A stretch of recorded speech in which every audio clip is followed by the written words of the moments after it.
We dive into now my 5 players, top 5 players that I'm going to have my eyes on here in this spring game for Alabama football. And starting this thing off at number 1, self-explanatory, is Bryce Young, right? Bryce Young has everybody's attention in this 8A game. He is the man of the hour. He is the focal point for this matchup. And this entire spring has just been tremendous. Coach Saban has been showering praise upon him, as he should be. The sophomore from California has had a tremendous spring. 7 touchdown passes in 2 game-like practices. The players have been very high on him. The coaching staff has been high on him. Coach Saban, as I mentioned, has been showering praise upon this young man. And of course, you as fans and I myself in the media, we have the question of, it's time for us to see, is the magic real? That's the main thing. We've heard enough talk. We've heard enough chatter. We've had enough of speculatory things. We want to see with our own 2 eyeballs and make the deductions for ourselves on the magic that this young man has, and can he do it consistently, and can he bring it every down, and can he bring it every play, because he'll be competing against the first team Alabama defense, so it's kind of strength on strength here, if you will. Everybody is going to be filing inside of Bryant-Denny to get a glimpse of number 9. He didn't have a spring this past season. He played in 9 games in 2020. He's had a full spring. He's having a full offseason thus far.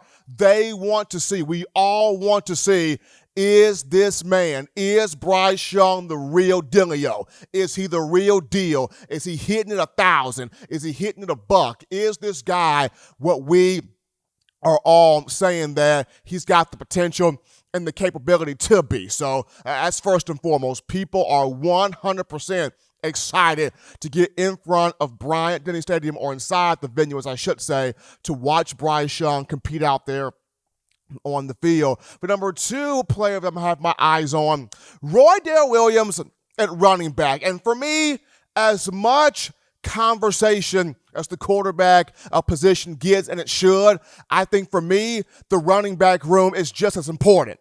You have 7 guys in this room, 6 on campus right now. I don't know if Alabama will be able to keep all 7 guys. There's potential for 1 guy to leave, possibly even 2. It will be a stretch. It'll be a tough sell for Nick Saban and for running backs coach Robert Gillespie to keep all 7 guys. So for me, this spring game is going to be highly important, because here's a moment for Roydell Williams to even more stake his claim as, I'm a guy that this coaching staff needs to keep its eye on, need to take seriously, needs to get more reps here on the field of play. He didn't have the best first scrimmage. But that second game like practice, the brother from Hueytown High School here in the Birmingham area went ballistic, went off, went nutsy cuckoo, did his thug thizzle. I was told over 100 yards rushing, had a 40-yard touchdown run where he broke free and took that sucker to the house. So we know what Brian Robinson's capable of. We have seen the big playability of Jace McClellan, though he's going to have it more on display on Saturday. We saw what Keegan Robinson was as a freshman, didn't play, this past season. Excited to see what he does in this spring game as he's back on the roster.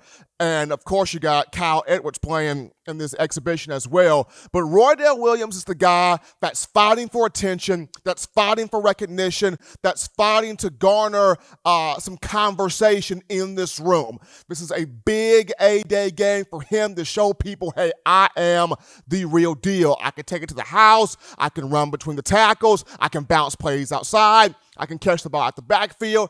I am a complete player, and I have a gear to me. Number 2 is Roydell Williams. As we go down to the 3rd guy, I'm looking at here from the wide receiver room, Slade Bolden. And it's because of the fact that John Mechie limited, right, still recovering from the ankle/hip injury. So this gives Bolden an opportunity to lead this receiver room on A-Day. And he's going from being sort of a gadget-like player to now he's about to become a marquee contributor, a mainstay here at wide receiver. And what I want to see from Slade in this matchup is how much has he gotten faster? How much quicker has he gotten? When we look at Slade, we see a possession-type receiver, somebody that can move the chains on third down or second down, kind of a guy that will run the right route, make the catch. He's not a burner-type guy. He's not a guy that can beat you with just extreme acceleration, but, a possession-type guy. But I know throughout spring, Bill O'Brien has been using Bolden as kind of a Wes Welker / Julian Edelman type of playmaker. But what we all want to see, and me personally, is how much faster has Slade gotten on the field in terms of when he makes the catch, can he turn quick, have an agility, that athleticism, and get up and down the field and be able to have some quickness, able to have some speed, able to have some sort more of diversity to his game as he is leading this young group of wide receivers. So definitely want to see what Bolden can do out there on the field. Going on down to number 4, as I flipped it now defensively, I'm looking at Will Anderson, y'all. I mean, the start to his dominant sophomore year, the start to him potentially setting records at Alabama, and I feel like this young brother from Georgia will set records where this program is concerned. The start to that begins on Saturday at Bryant-Denny in the spring game. And, after he was able to put together a strong freshman year, he has had an incredible spring from the people I have spoken with. The offense can't neutralize him. They can't block him. They can't guard him. They can't keep him away from the quarterback. He's coming. He's coming. He's coming. He's coming. He's coming. Speed, speed, speed. Power, power, power. And like I said, strength on strength, mono and mono.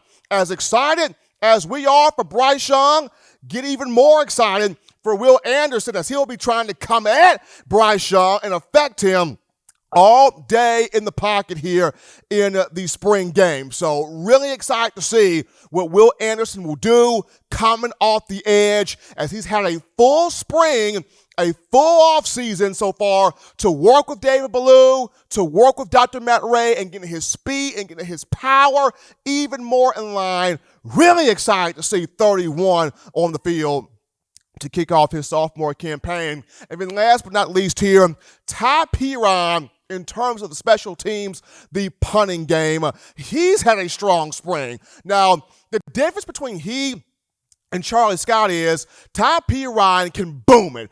I mean, I know Charlie Scott is J.K. Scott's biological younger brother, but Ty PERINE has the foot of J.K. Scott. PERINE can boom it 50 to 60 yards. What I want to see here in the spring game is, can he consistently do this each time he is on the field so that he can potentially take this starting job from Charlie Scott and get back to him being the punter from where he was his freshman year in 2019. No offense to Charlie Scott. Charlie did a fine job. He did a solid job in 2020, but we know what Ty PERINE is capable of where his leg strength is concerned, and I'm looking forward to him not just booming the ball on a day, but booming it with consistency every time he's on the field.